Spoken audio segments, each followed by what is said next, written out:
Assalamualaikum warahmatullahi wabarakatuh. Welcome to my channel. Pada video kali ini kita akan melanjutkan pembahasan soal SKB CPNS untuk guru IPS tingkat SMP. Adapun pada video kali ini kita akan membahas 15 nomor soal ilmu sosial untuk lingkup sosiologi. Adapun sub materi yang akan kita bahas yaitu berkaitan dengan mobilitas sosial dan integrasi sosial. Seperti apa soalnya? Langsung saja kita ke soal yang pertama. Pak Amir mengajar SMA sebagai guru. Setelah beberapa tahun, ia kini menjabat sebagai wakil kepala sekolah bidang kurikulum. Kasus ini merupakan contoh mobilitas sosial: A. Horizontal, B. Antar generasi, C. Vertikal naik, D. Vertikal turun, E. Geografis. Baik, untuk membahas atau untuk menjawab soal ini, kita perlu mengetahui dulu apa itu mobilitas sosial. Ya, mobilitas sosial adalah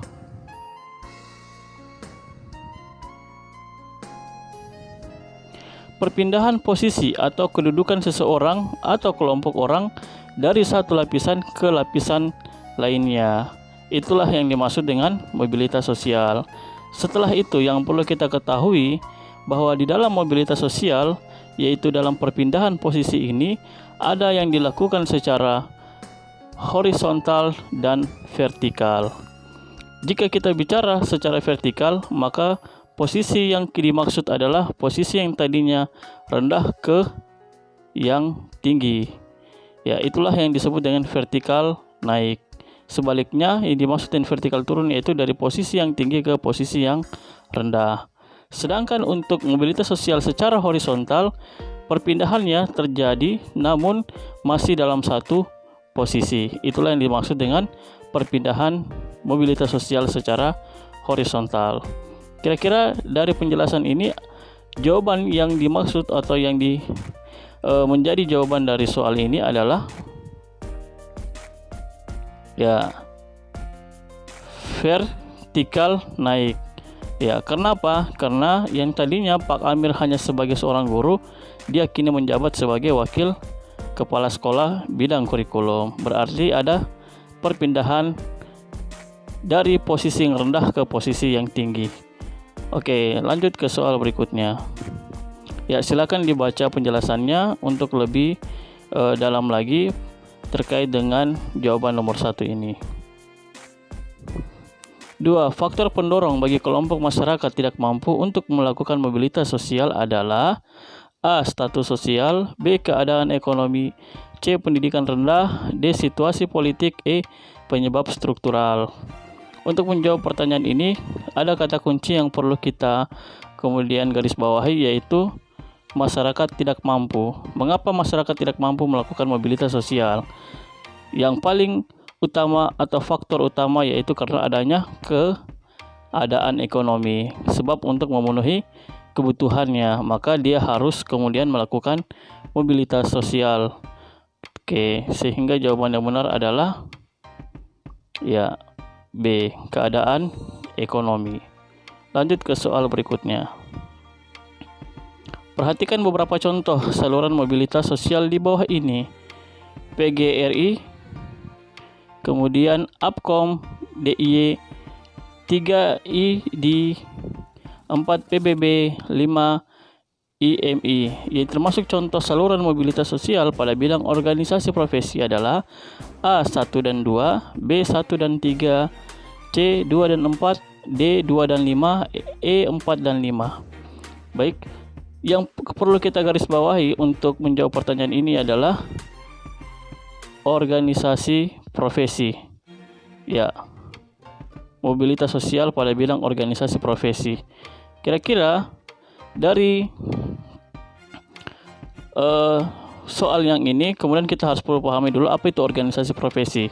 Organisasi profesi merupakan organisasi yang anggotanya adalah para praktisi yang menetapkan diri mereka sebagai profesi dan bergabung bersama untuk melaksanakan fungsi-fungsi sosial yang tidak dapat mereka laksanakan dalam kapasitas mereka sebagai individu.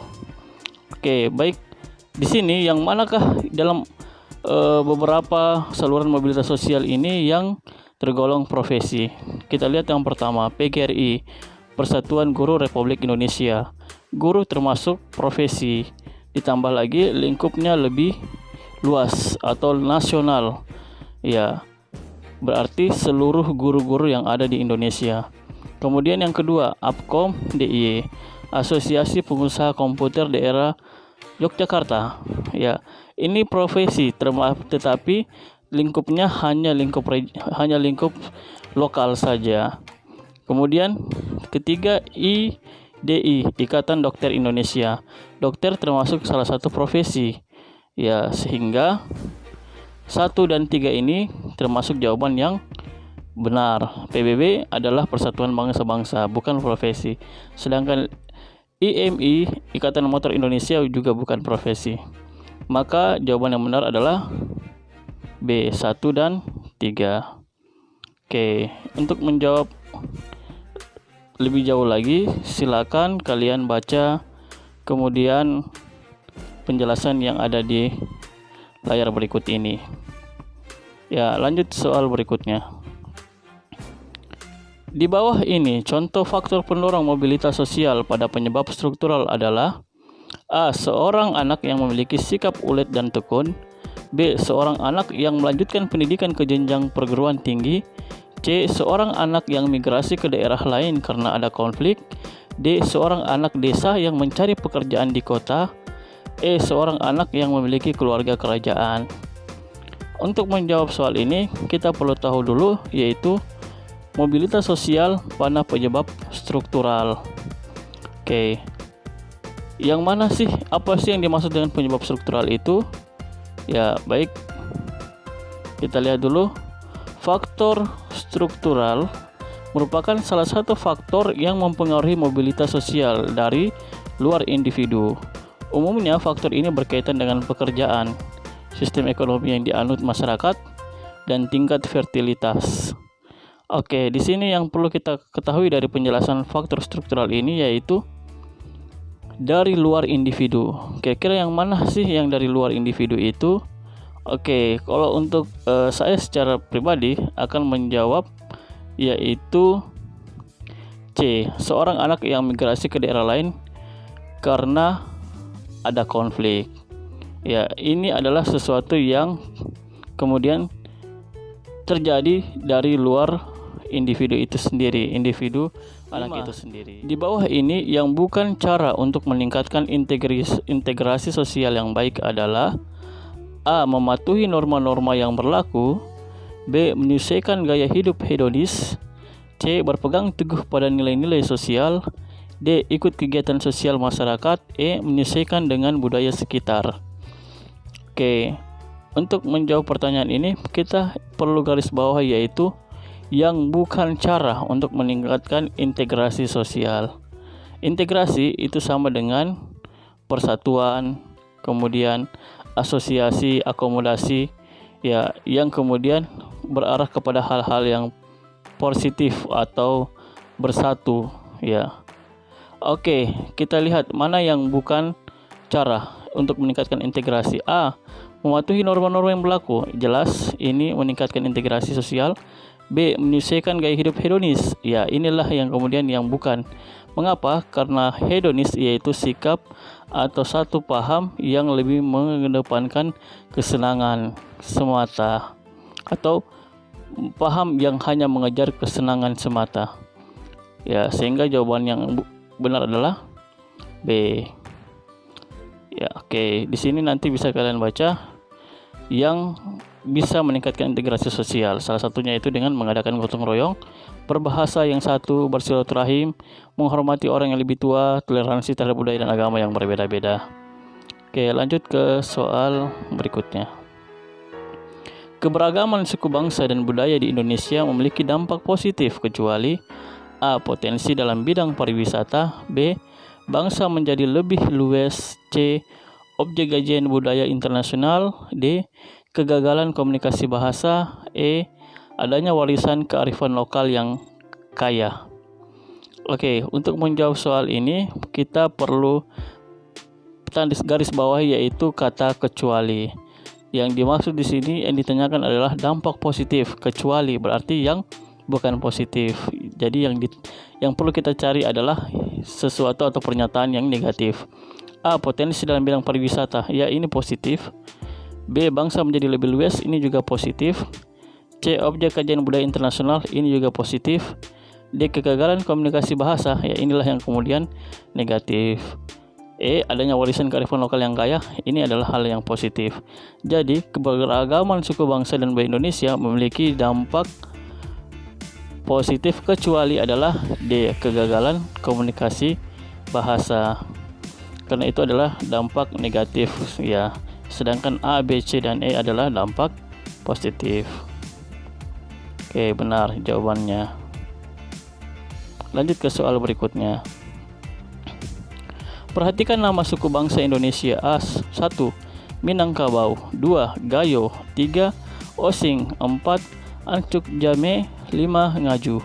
Yang termasuk suku bangsa Indonesia berasal dari Provinsi Nangro Aceh Darussalam adalah A. 1 dan 2, B. 1 dan 3, C. 2 dan 3, D. 2 dan 4, E. 4 dan 5. Oke. Untuk menjawab soal seperti ini tentunya kita perlu menghafal atau mengingat nama-nama suku bangsa yang ada di provinsi yang ada di Indonesia. Ya, jawaban yang benar adalah suku D. 2 dan 4 yaitu Gayo dan Ancuk Jame. Ya, lanjut ke soal berikutnya. Oh ya, ini ada penjelasannya, silakan dilihat. Suku-suku yang ada di Nangro Aceh Darussalam. Ada suku Aceh, suku Gayo, suku Alas, suku Anek Jame, suku Melayu Tamiang, suku Kuluet, suku Davean, suku Sigulai. Ya, di situ masuk ada suku Gayo dan suku Anek Jame. Lanjut ke soal berikutnya. Yang bukan termasuk cara melestarikan budaya daerah sekitar adalah A. Mendokumentasikan pegelaran budaya daerah, B. Mempelajari tarian adat daerah, C. Mempelajari lagu daerah, D. Mengarang lagu bahasa daerah, E. Mempelajari seni bela diri karate. Oke, yang perlu kita garis bawahi untuk menjawab soal ini adalah yang bukan. Berarti ya, yang bukan termasuk cara melestarikan budaya daerah. A.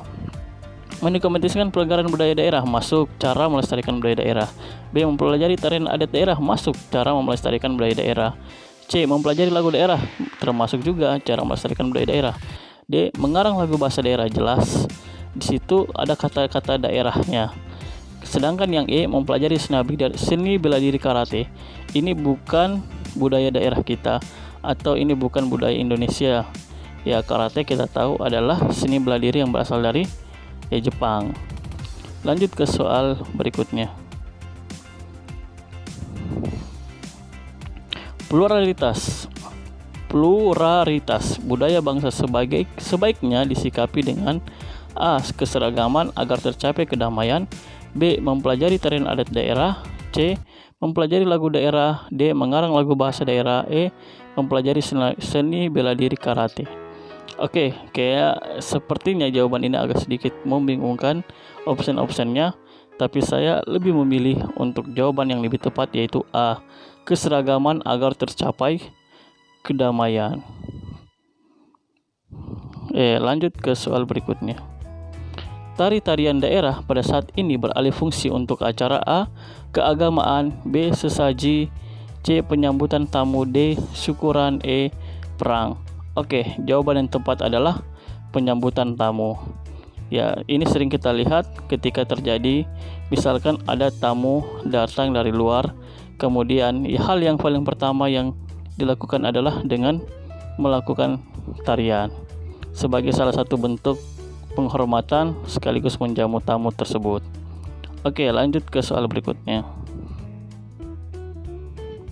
Konflik antara buruh dan pengusaha kerap sekali naik ke pengadilan. Pemberian upah yang tidak sesuai menjadi salah satu alasan. Kasus di atas menggambarkan konflik terjadi karena faktor A. Perbedaan budaya, B. Perbedaan kepribadian, C. Perbedaan keluarga, D. Perbedaan kepentingan, E. Perbedaan kasta. Oke, kira-kira yang mana sih yang termasuk konflik faktor yang menyebabkan sehingga terjadinya konflik antara pengusaha dan para kaum buruh. Ya, di sini adalah yang benar D, perbedaan kepentingan. Buruh kepentingannya adalah mengharapkan kenaikan gaji, kesejahteraan, dan lain sebagainya. Sedangkan pengusaha mengharapkan adanya keuntungan yang maksimal dan biaya yang minimal, sehingga terjadi perbedaan kepentingan. Lanjut ke soal berikutnya. Individu atau kelompok ini memandang bahwa pendapat atau idenya paling benar, sehingga memenangkan konflik dengan cara menguasai lawan adalah jalan untuk mencapai tujuan. Hal ini merupakan contoh cara menangani konflik, yaitu A. menghindar, B. memaksakan kehendak, C. menyesuaikan keinginan orang lain, D. kolaborasi, E. tawar-menawar.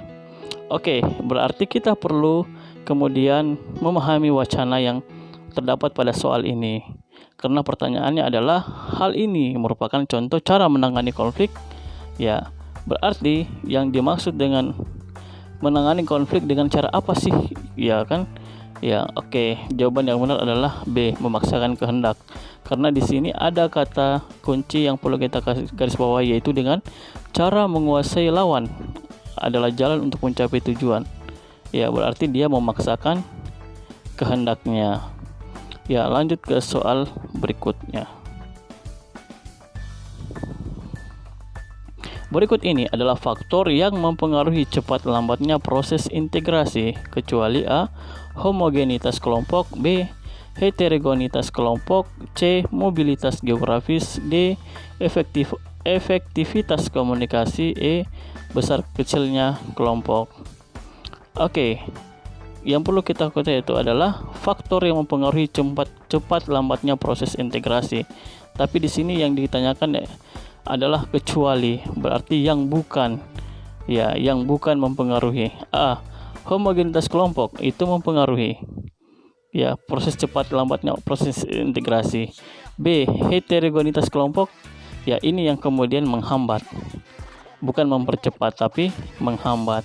Karena heterogenitas berarti telah terjadi banyak sekali jenis-jenis kelompok, sehingga ini membuat proses integrasi menjadi lambat. C. mobilitas geografis, ya, ini masuk. D. efektivitas komunikasi juga masuk. E. besar kecilnya kelompok juga masuk. Jawaban yang benar adalah B. heterogenitas kelompok. Ya, silakan nanti dibaca penjelasannya, ya, mengapa jawabannya adalah B. heterogenitas kelompok. Lanjut ke soal berikutnya. Berikut ini yang termasuk faktor penghambat integrasi sosial adalah A. adanya intoleransi terhadap kebudayaan yang berbeda, B. kesempatan yang seimbang dalam bidang ekonomi, C. adanya perkawinan campur, D. adanya sikap yang terbuka dengan golongan yang berkuasa, E. adanya persamaan dalam unsur-unsur kebudayaan. Oke, di sini yang ditanyakan adalah faktor penghambat integrasi. Ya, berarti kita cari mana sih yang menghambat sehingga kenapa orang itu sulit untuk bersatu. Misalnya A. adanya intoleransi terhadap kebudayaan yang berbeda. Ya, ini adalah faktor yang menghambat, benar. B. kesempatan yang seimbang dalam bidang ekonomi. Ini bukan faktor yang menghambat tapi malah yang mempercepat. Ya, adanya kesempatan yang seimbang. Jadi boleh jadi jawaban yang benar adalah B. Sedangkan C. adanya perkawinan campur. Ya, adanya perkawinan campur ini adalah menghambat integrasi. Baik, kita ke soal yang berikutnya. Berikut ini yang termasuk faktor penghambat integrasi sosial adalah A. adanya intoleransi terhadap kebudayaan yang berbeda, B. kesempatan yang seimbang dalam bidang ekonomi, C. adanya perkawinan campur, D. adanya sikap yang terbuka dengan golongan yang berkuasa, E. adanya persamaan dalam unsur-unsur kebudayaan. Oke, di sini yang kita perlu garis bawahi yaitu apa sih yang menghambat sehingga terjadinya integrasi sosial. Ya, kita lihat opsinya. A. adanya intoleransi terhadap kebudayaan berbeda. Ya, inilah yang menghambat. Jika tidak ada toleransi terhadap kebudayaan yang berbeda, tidak ada tenggang rasa dan saling menghormati, maka integrasi sosial pasti sulit untuk terjadi. Sehingga kemungkinan besar jawaban yang benar adalah A. B, C, D, dan E. Adanya kesempatan yang seimbang, adanya perkawinan campur, adanya sikap yang terbuka, kemudian adanya persamaan. Ini semua adalah faktor-faktor yang mempercepat integrasi sosial. Maka jawaban yang benar adalah A. Oke. Ya, lanjut ke soal berikutnya. Integrasi sosial dalam kehidupan dapat terwujud dengan adanya A. Tidak ada kesepahaman antar kelompok. B. Konsensus bersama tentang nilai. C. Masyarakat yang melanggar norma. D. Nilai dan norma baru saja yang dicanangkan. E. Kebutuhan masyarakat sulit dicukupi. Oke, di sini apa yang perlu kita garis bawahi? Ya, tentang integrasi sosial dalam kehidupan dapat terwujud dengan adanya A. Tidak ada kesepahaman antar kelompok. Ya, oke, boleh jadi, bisa jadi. Kemudian B. Konsensus bersama tentang nilai. Ya, bisa juga. C. Masyarakat yang melanggar norma. Oke, masyarakat yang melanggar norma. Ya, ini kecuali seandainya soalnya ini ada kata kecuali, maka yang benar adalah C. Masyarakat yang melanggar norma. Sedangkan D. Nilai dan norma baru saja dicanangkan. E. Kebutuhan masyarakat sulit dicukupi.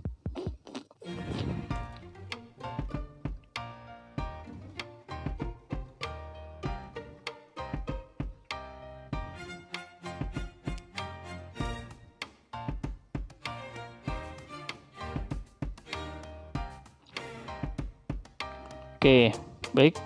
Lanjut ke soal berikutnya. Integrasi sosial dalam kehidupan dapat terwujud dengan adanya A. Tidak ada kesepahaman antar kelompok. B. Konsensus bersama tentang nilai. C. Masyarakat yang melanggar norma. D. Nilai dan norma baru saja dicanangkan. E. Kebutuhan masyarakat sulit dicukupi. Oke, berarti di sini yang perlu kita garis bawahi yaitu adalah wujud dari integrasi sosial. Ya, yang mana sih kira-kira yang kemudian ada proses integrasi? Ya, A. Tidak ada kesepahaman. Ya, ini berarti tidak terjadi integrasi karena tidak ada kesepahaman, berarti banyak sekali hal-hal yang tidak cocok di dalam kelompok itu. B. Konsensus bersama tentang nilai. Oke, konsensus artinya adalah kesepakatan, berarti terjadi kesepakatan bersama tentang nilai. Ya, ini boleh jadi jawaban yang benar, yaitu konsensus bersama tentang nilai. Oke, kita lihat jawaban yang lainnya. C. Masyarakat yang melanggar norma. Ya, tidak terjadi integrasi karena ada masyarakat yang melanggar norma. D. Nilai dan norma baru saja dicanangkan. Oke, berarti belum, masih hanya dalam tahap perencanaan. Ya. E. Kebutuhan masyarakat sulit dicukupi. Ya, ini juga tidak terjadi integrasi sosial. Untuk dapat mewujudkan integrasi sosial, yaitu yang benar adalah B. Konsensus bersama tentang nilai. Ya, oke. Untuk soal ini adalah soal yang terakhir. Ya, demikianlah soal pembahasan soal SKB CPNS. Apabila nanti ada yang ingin ditanyakan, silakan ditulis di kolom komentar. Ya, untuk soal-soal selanjutnya, insya Allah nanti kita akan lanjutkan pada video-video yang lain. Sekian dari saya. Terima kasih atas segala perhatiannya. Mohon maaf atas kekurangannya. Kita tutup dengan ucapan wabillahi taufiq hidayah. Wassalamualaikum warahmatullahi wabarakatuh.